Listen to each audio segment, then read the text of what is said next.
പൊന്നപ്പികളെ ഈ അധികമായ അമൃതും വിഷവും എന്ന് പറയണത് ഉള്ളത് തന്നെ അല്ലേ? ചില എണ്ണത്തിൻ്റെയൊക്കെ കാട്ടിക്കൂട്ടലുകളും മറ്റും കാണുമ്പോൾ അത് ശരി തന്നെയാണെന്ന് കുസുമേച്ചിക്കും തോന്നുകയാണ് കേട്ടാ. ഈ നാടൻ പാട്ടെന്ന് പറഞ്ഞാൽ എന്തരാണ് മക്കളെ? എന്തരാണ് കുസുമേച്ചിയുടെ ഒരറിവിൽ ഓരോരോ നാട്ടിൽ നിന്ന് കേരളത്തിലെ വിവിധ സ്ഥലങ്ങളിൽ നിന്നൊക്കെ അതാത് പ്രദേശത്തിൻ്റെ ഒരു സംസ്കാരവും അവരല്ലെങ്കിൽ അവരുടെ ആഹാര രീതി അവരുടെ ജോലിയൊക്കെ ആയിട്ട് ബന്ധപ്പെട്ട് ഇവർ എല്ലാവരും ഓരോ വായ്ത്താരികളൊക്കെ ഉണ്ടാക്കി. വായ്ത്താരി എന്ന് പറഞ്ഞാൽ ഇപ്പൊ എന്തൊരു പറഞ്ഞ് മനസ്സിലാക്കാനാണ്? തന്താനേ ദാന ധന തന്നാനം ദാന തന്നാനേ ദാന ധന തന്നാനം ദാന ഇങ്ങനെ ഓരോരോ വായ്ത്താരികളൊക്കെ പണിയെടുത്തുകൊണ്ടിരിക്കുമ്പോൾ പണിയുടെ ജോലിപ്പാട് അറിയാതിരിക്കാൻ വേണ്ടി ഓരോരുത്തരും പാടിക്കൊണ്ടൊക്കെ ഇരിക്കും. ഈ തടി പിടിക്കണ ആളുകളൊക്കെ ഐലേസ ഐലേസ ഓ ഹൊയ് ഓ ഹൊയ് എന്നൊക്കെ പറയണതും മറ്റും കേട്ടിട്ടില്ലേ? ഇങ്ങനെയുള്ള വായ്ത്താരികളിൽ നിന്നൊക്കെ ഓരോരോ ഈണങ്ങൾ കിട്ടി അതിനനുസരിച്ച് അവർക്കറിയാവുന്ന ഭാഷയിൽ അവർ പാട്ടുകളൊക്കെ പാടിപ്പാടിയാണ് ഈ നാടൻ പാട്ടുകളായത്. അതിൽ ഞാറ്റുപാട്ടുണ്ട്, വിളവെടുക്കണ സമയത്തുള്ള പാട്ടുണ്ട്, അല്ലാത്ത ഈ പലതരത്തിലുള്ള ഈ മത്സ്യത്തൊഴിലാളികളായിട്ട് ഓരോരോ തൊഴിൽ ചെയ്യുന്ന ആളുകളൊക്കെ പാടുന്ന പാട്ടുകളുണ്ട്.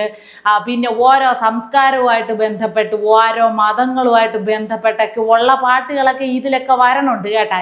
ഈ നാടൻ പാട്ടെന്ന് പറഞ്ഞാൽ ഇങ്ങനെ വലുതായിട്ട് കിടക്കുന്ന ഒരു സംഭവമാണ്. അതിനകത്ത് ഒരുപാട് പാട്ടുകൾ വരും. ഇത് എങ്ങനെയാണ് അവതരിപ്പിക്കേണ്ടത്, ഇതിന് ഉപയോഗിക്കുന്ന സംഗീത ഉപകരണങ്ങൾ എന്തൊക്കെയാണ്, അത് എന്തിൻ്റെ പശ്ചാത്തലത്തിലാണ് ഇവിടെ വന്നത് എന്നുള്ളതിനെ പറ്റി ഒന്നും ഒരു ധാരണയില്ലാത്തത് പോലെയാണ് കേട്ടാ ഓരോ നിങ്ങൾ സ്റ്റേജിൽ കയറി കാട്ടിക്കൂട്ടുന്നത്. ഇപ്പൊ ചാലക്കുടിയിൽ നിന്ന് ഒരു പെണ്ണ് നല്ലപോലെ പാടണ ഒരു പെങ്കൊച്ച് ചേട്ടാ. പക്ഷെ എന്തരൊക്കെയാണ് ആ സ്റ്റേജിൽ കിടന്ന് കാട്ടിക്കൂട്ടണത്. ഗാനമേളയ്ക്കും മറ്റും ഈ പടിഞ്ഞാറ് ഉള്ള ആളുകളുടെയൊക്കെ അതായത് സായപ്പന്മാരുടെയൊക്കെ പാട്ടുകളുടെ സമയത്ത് അവർ സ്റ്റേജിൽ കിടന്ന് കാണിച്ചു കൂട്ടത്തില്ലേ ഓരോരോ കാട്ടിക്കൂട്ടലുകൾ. അത് അവരുടെ സംസ്കാരം, അവരുടെ പാട്ട് പാടുമ്പോൾ അതാണ് അവരുടെ രീതി. അതനുസരിച്ച് ഇതിന് തുള്ളിയാൽ അത് എങ്ങനെ ഇരിക്കും പൊന്നുമക്കളെ? അലുവയും മത്തി കൂട്ടാനും കൂടെ ഒരുമിച്ച് വെച്ച് കഴിക്കണ പോലല്ലേ അതിരിക്കുള്ളൂ. എന്തോ ഒരു ബുദ്ധിമുട്ട് അത് കാണുമ്പം. തീരെ കുസുമേച്ചിക്ക് വയ്യ കേട്ടാ. എല്ലാവരെയും ഇരുന്ന് പരദൂഷണം പറഞ്ഞാണ് ആരോഗ്യം ക്ഷയിക്കണമെന്നാണ് നാട്ടുകാരും വീട്ടുകാരും ഒക്കെ പറയണത്. എന്നാലും വേണ്ടൂല്ല.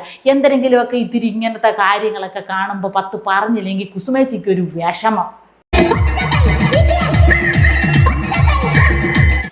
ഇടുന്ന പോയി ഉടുപ്പിൻ്റെ കാര്യം പോട്ടെ, അവരവർക്ക് ഇഷ്ടമുള്ള ഉടുപ്പ് ഇട്ടുകൊണ്ട് നിന്നവർ പാടണം. പക്ഷെ എന്തരാണ് പാടണത്, ഇത് എന്തരിന് വേണ്ടി പാടിക്കൊണ്ടിരുന്നതാണ്, എങ്ങനെയാണ് അത് അവതരിപ്പിക്കേണ്ടതെന്ന് ഒരു ധാരണ വേണ്ട. ഈ കഴിഞ്ഞ ഇടയ്ക്ക് മരിച്ചുപോയ കലാഭവൻ മണി എന്ന് പറയുന്ന പാട്ടുകാരൻ ഒരുവിധം നന്നായിട്ട് നാടൻ പാട്ടൊക്കെ അവതരിപ്പിച്ചുകൊണ്ട് വന്നതാണ് കേട്ടാ. അയാളാണ് ഈ സിനിമയിലുമൊക്കെ നാടൻ പാട്ടിനെയൊക്കെ കൊണ്ടുവന്നത്. നല്ല രീതിയിലൊക്കെ അവതരിപ്പിക്കുമായിരുന്നു. അത് പാട്ട് പാടുമ്പോൾ അതിൻ്റെ ഈണത്തിനനുസരിച്ച് ചെറിയ കൈകൊട്ടലും ഒരു ആട്ടോ അനക്കോ ഒക്കെ ആകാം. ഇത് എന്തരാട്ടം കിടന്ന് ആടണത്? തുള്ളിച്ചാടുകയല്ല, സ്റ്റേജിനെ മറിച്ചിടാനാണോ നോക്കണത്, ആളുകളെ ഇളക്കാനാണോ നോക്കണത്? ഇതിപ്പോൾ ഇതാണ് വന്ന് സ്റ്റേജിൽ എന്തിനെങ്കിലും അവതരിപ്പിക്കണവരുടെ കാര്യം, അവരുടെ ലക്ഷ്യം എന്ന് പറഞ്ഞാൽ ഇരുന്ന് കേട്ടോണ്ടോ കണ്ടോണ്ടോ ഇരിക്കണവരെ അവിടെ ഇരുത്താതെ ഇരുത്തി ഇളക്കാൻ ശ്രമിക്കുക. പക്ഷെ അത് വലിയ ഒരു അരോചകമായിട്ട് മാറണമെന്ന് ഈ അവതരിപ്പിക്കണവരെ അറിയാതെ പോകണം. എന്താണ് ഈ കണ്ടുകൊണ്ടിരിക്കണം നമ്മൾ ആ പാട്ട് കേൾക്കാനല്ലേ ചെല്ലണത്? അല്ലെങ്കിൽ പിന്നെ വല്ല ഡിസ്കോ ഡാൻസാ മുടിയാട്ടമോ എന്തെങ്കിലുമൊക്കെ വെച്ചാൽ പോരെ? ഒരു ചവിട്ട് നാടകമോ വല്ലതൊക്കെ പോയി കണ്ടാൽ പോരെ? എന്തിനാണ് നാടൻ പാട്ട് വെക്കണത്? അതിൻ്റെതായിട്ടുള്ള ഒരു തന്നെ തനിമയുണ്ട് മക്കളെ. ചില കാര്യങ്ങളൊക്കെ അതിൻ്റെ തനിമ നഷ്ടപ്പെടുത്തിയാൽ പിന്നുണ്ടല്ല ഒരു കായ വിടാത്ത സാമ്പാർ പോലെ ഒരു രസവും കാണൂല, ഒരു ഗുണവും കാണൂല. ഈ പെങ്കൊച്ചിനോട്, ഈ പാട്ട് പാടണ പെങ്കൊച്ചിനോട് എനിക്ക് ഒരു വിരോധം ഇല്ല കേട്ടോ. എൻ്റെ പൊന്നപ്പികളെ, നിങ്ങളാരും അത് വിചാരിക്കരുത്. നല്ലപോലെ പാടണ പെണ്ണുമാണ്. പക്ഷെ കുറച്ച് കൂടണില്ലേ എന്നൊരു സംശയമല്ല. ഒരുവിധപ്പെട്ട ആളുകളെല്ലാം ഞാൻ ചോദിച്ചപ്പോഴെല്ലാം എല്ലാവരും പറയുന്നുണ്ട് ആദ്യമൊക്കെ നല്ല മര്യാദയ്ക്ക് പാടിക്കൊണ്ടിരുന്ന പെണ്ണാണ്. അത് പാടുമ്പോൾ തന്നെ ആ പാട്ടിനൊക്കെ അനുസരിച്ചുള്ള വേഷവിധാനങ്ങളും മറ്റുമായിരുന്നു ആദ്യം. ഇപ്പം കാലം മാറി, കോലവും മാറി, വേഷവും മാറി, അതുപോട്ടെ. പക്ഷേ ഈ തുള്ളിച്ചാട്ടം വലിയ വലിയ രീതിയിൽ ബുദ്ധിമുട്ടുണ്ടാക്കണുണ്ട് കേൾക്കണവർക്ക്. നാടൻപാട്ട് എന്ത് രസമായിട്ടാണ് ഓരോ കലാകാരന്മാർ വേണ്ട, ഈ നാടൻപാട്ട് കലാകാരന്മാരായിട്ട് അറിയപ്പെടുന്നവരെക്കാൾ കൂടുതൽ നാട്ടിൻ പുറത്തുള്ള ആളുകളൊക്കെ പാടും കേട്ടാ. അവരൊക്കെ ഇപ്പോഴും ജോലികൾ ചെയ്തുകൊണ്ടിരിക്കുമ്പോൾ ഞാറ് നടുമ്പോഴും വിളവെടുക്കുമ്പോഴും അല്ലെങ്കിൽ ഈ പറഞ്ഞ പോലെ എന്തെങ്കിലും ആയാസമുള്ള പണികളൊക്കെ ചെയ്യുമ്പോഴും അവിടെ ആരാണോ കിടന്നൊരായാസമുള്ള പണി പടുതുകൊണ്ടിരിക്കുന്നത്, ഇട്ട് തട്ടും മുട്ടും തന്നെ നേരം വെളുത്തപ്പം തൊട്ട് ഒരു സ്വൈര്യവും ഇല്ല. എന്തെങ്കിലും ആകട്ടെ, ഒരു ഞായറാഴ്ച ആയിക്കൊണ്ട് പോകട്ടെ, എല്ലാവർക്കും 100 പണികൾ കാണും, നമ്മൾ നമ്മുടെ പണി നോക്കാം. അപ്പോൾ ഇങ്ങനെ ഈ പണികളൊക്കെ ചെയ്തുകൊണ്ടിരിക്കുന്നതിൻ്റെ ഇടയിൽ നല്ല നല്ല പാട്ടുകൾ പാടുന്ന ആളുകളുണ്ട്. അവരെ ആരെയും ലോകം അറിയണില്ല. 10 പേര് അറിഞ്ഞു കഴിഞ്ഞാൽ പിന്നെ എല്ലാം പരിഷ്കാരങ്ങളൊക്കെ വരുത്തിക്കോ. കാലത്തിനനുസരിച്ച് കോലം മാറണമല്ലോ. നാടോടുമ്പോൾ നടുവേ ഓടിയില്ലെങ്കിൽ നമുക്ക് കഞ്ഞി കുടിക്കാൻ പറ്റൂല, അത് വേറൊരു കാര്യം. പക്ഷെ നാട്ടുകാരത് ഇഷ്ടപ്പെടണുണ്ടാ, നമ്മൾ അവതരിപ്പിക്കണ കലയോട് നമ്മളൊരു ഒരു നീതി കാണിക്കണുണ്ടാ, ഒരു മര്യാദ കാണിക്കണുണ്ടാ എന്നൊക്കെ നമ്മളൊന്ന് ആലോചിക്കണം.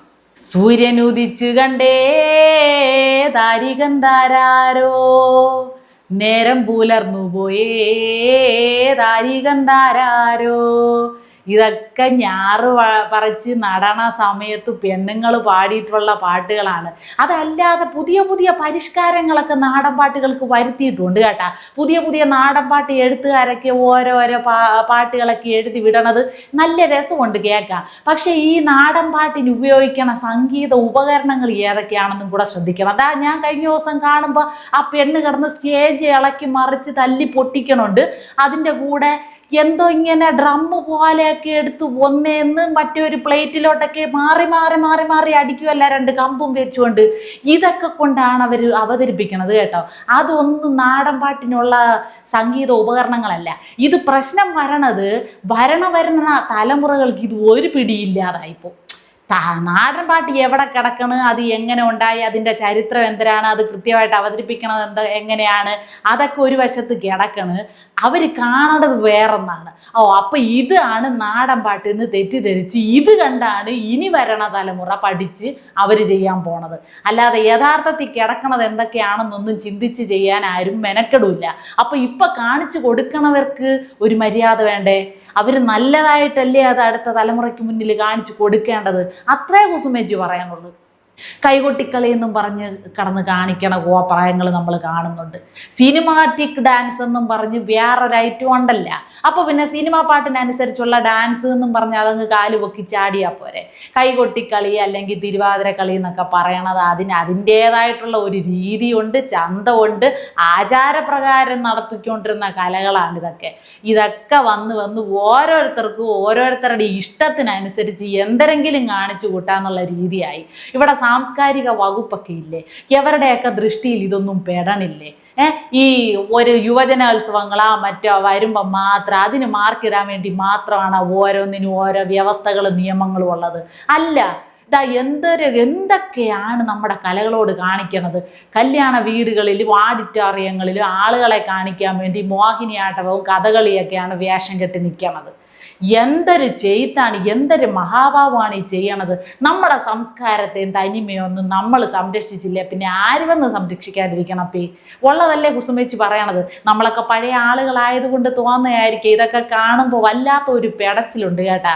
ക്ഷേത്രങ്ങളിൽ മാത്രം പണ്ട് കണ്ടുകൊണ്ടിരുന്ന, അല്ലെങ്കിൽ അത് ആസ്വദിക്കുന്നവർക്ക് മുന്നിൽ മാത്രം അവതരിപ്പിച്ചുകൊണ്ടിരുന്ന നല്ല നല്ല കലാരൂപങ്ങളൊക്കെയാണ് ഇപ്പോൾ വേഷം കെട്ടി നിൽക്കുകയാണ്. അവർക്കും ജീവിക്കണമെന്നായിരിക്കും പറയാനുള്ളത്. ഇതൊക്കെ കണ്ട ഇപ്പം കഥകളി, മോഹിനിയാട്ടം, നാടൻ പാട്ട് എന്നൊക്കെ പറയാമെന്നല്ലാതെ ഇതൊക്കെ എന്തരായിരുന്നെന്നോ എങ്ങനെയാണെന്നോ ഒന്നും ആർക്കും അറിഞ്ഞുകൂടാ. കുസുമേച്ചി പറയണതിൽ എന്തെങ്കിലും കാര്യം ഉണ്ടെങ്കിൽ നിങ്ങൾ എടുത്താൽ മതി എൻ്റെ പൊന്നപ്പികളെ. അല്ലെങ്കിൽ ഒരു കിളവിയുടെ വെറുപ്പായിട്ട് നിങ്ങളങ്ങ് കണക്കാക്കിയാൽ മതി. എന്തരായാലും കുസുമേച്ചി പറഞ്ഞ കാര്യത്തിനോട് നിങ്ങൾക്ക് എന്തെങ്കിലും പറയാനുണ്ടെങ്കിൽ നമ്മുടെ കമൻറ്റ് ബോക്സിൽ ഒന്ന് എഴുതി വെച്ചേക്കണേ. കുസുമേച്ചി നേരം പോലെ വായിക്കാം കേട്ടാ.